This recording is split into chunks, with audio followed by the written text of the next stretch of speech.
السلام عليكم يا شباب، ازيكم عاملين ايه؟ يا رب دايما تكونوا بخير. جالك قلب اخوك بفيديو جديد عن طريقة فك حظر ارقام الواتساب. المرة دي بقى فك حظر مش حظر ارقام. كنت قاعد على طول انزل لكم كل يوم بند حظر، لا دلوقتي يا صاحبي هنزل لك فك حظر ارقام الواتساب، رقم اطار انتهاك وعادي. تمام، واقول لك برضو كلام عن رقم اطار سياسي. مش هسيب لك اي حاجة النهارده، فيديو عن فك حظر الارقام، وان شاء الله مش هيطلع الفيديو ده غير وانت فاكك حظر رقمك. تمام قلب اخوك.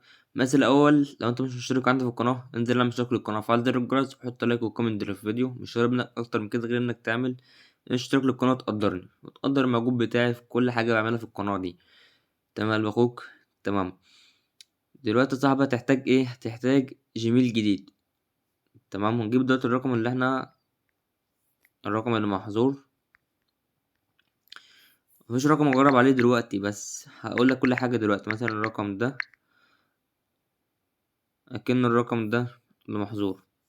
تمام، معلنا من ده دلوقتي. طبعا هسيب لك كل ده في وصف الفيديو، لو كنت هسيب لك في وصف الفيديو ده جيميل الشركة والموضوع اللي هتحط في الموضوع، وده الكود الكبير. تمام، نطلع كده نخش على الجيميل. يعني هنحتاج جيميلات كتير. تمام، طيب بس شرح الآخر، ركز كويس معايا. لو انت رقمك طاير عادي هيتفك معاك من جيميل واحد، تبعت من جيميل واحد جديد أو قديم عادي. بس أهم حاجة يعني ممكن يكون جديد أسهل، يعني جديد أحسن من القديم. ده الرقم طاير عادي. طب خلصنا دلوقتي من الارقام اللي هي طاير عادي، برضه بنفس الكود، نفس الكود اللي انا منزله. الكود بيفك انتهاك، اقسم بالله يا شباب فكيت بيه كذا رقم انتهاك. طب رقمك لو طاير انتهاك عادي او شديد هتعمل ايه؟ اول مره لازم تبعت من جيميلات كتير.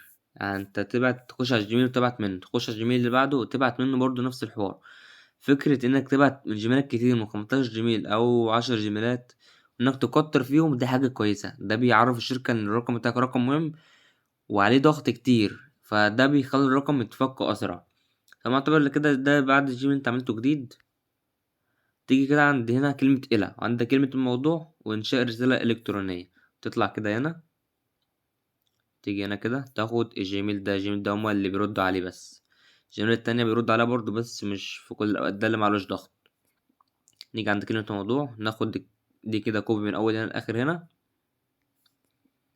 وتيجي هنا كده تحطها لصق. نيجي عند كلمة، عند الكود ناخده من أوله كده، نرجع ننزل تحت هنا كده. تمام، ناخد سواء نحدد عليه تاني، ننزل عند الكود، هناخده من أوله لآخره لحد هنا، ناخده نسخ، نطلع نخش هنا برضه، وتيجي هنا كده تحط الكود. تيجي في القوسين دول بقى تحط الرقم اللي انت عايز تفكه بالصيغة الدولية. طبعا زي ما انا اقولك كده، لو رقمك مصري هتحط كود الدولة بتاعتك، لو رقمك سعودي او اماراتي او مغربي او اي كان الدولة بتاعتك هتحط رمز الدولة في الاول زائد 2، وتبدأ بالرقم 0 مثلا 10 زي ده كده. مثلا ده رقم مصري، ده رمز الدولة زائد 2، تحط الرقم اللي هو 0 كذا، 0 10 0 11 0 12 0 15 وهكذا. رمز الدولة بتاعتك مثلا 966 السعودية أو المغرب أو أي حاجة، تحط رمز الدولة وبعدها الرقم من غير فواصل زي ما أنا حاطه كده. بعد ما تحطه كده تعمل إرسال. هما يردوا عليك في 3 دقايق، هرد عليك في 3 دقايق. تعمل إرسال، ده رقم مقطوع عادي، هيتفك معاك في نفس الوقت يا إما تفك معاك بعد وقت قليل جدا. طب لو رقم مقطوع إنتاج شديد هتبعت من جيميلات كتير، من مثلا نعتبر له 10 جيميلات، تبعت منهم كلهم ويردوا معاك، هيردوا معاك في نفس الوقت. مثلا ده الرقم كان طاير الإنتاج، وبعت من جيميلات كتير في نفس الوقت، مثلا عشان الساعة عدت 12 بعت من جيميلات كتير، يردوا في نفس الوقت عادي. ده بيخلي الشركة اللي هو يخف الضغط على الرقم بتاعك. بعد ما يردوا كلهم، كان يرد عليك بالتحلي بالصبر، أو اللي هو رقمك منتهك شروط الخدمة أو أي إن كان الرد بتاعهم، هتسيبه مش هتابع من أي حاجة. المهم بس يعدي دلوقتي ساعة أو ساعتين، تخش تبعت تاني من نفس الجيميل اللي انت بعت منه، تبعت تاني نفس الجيميل. هما بقى يردوا في المرة التانية. أول ما يرد عليك هتلاقي الرقم بتاعك اتفك معاك بإذن الله. تلاقي الرقم اتفك معاك، يعني مثلا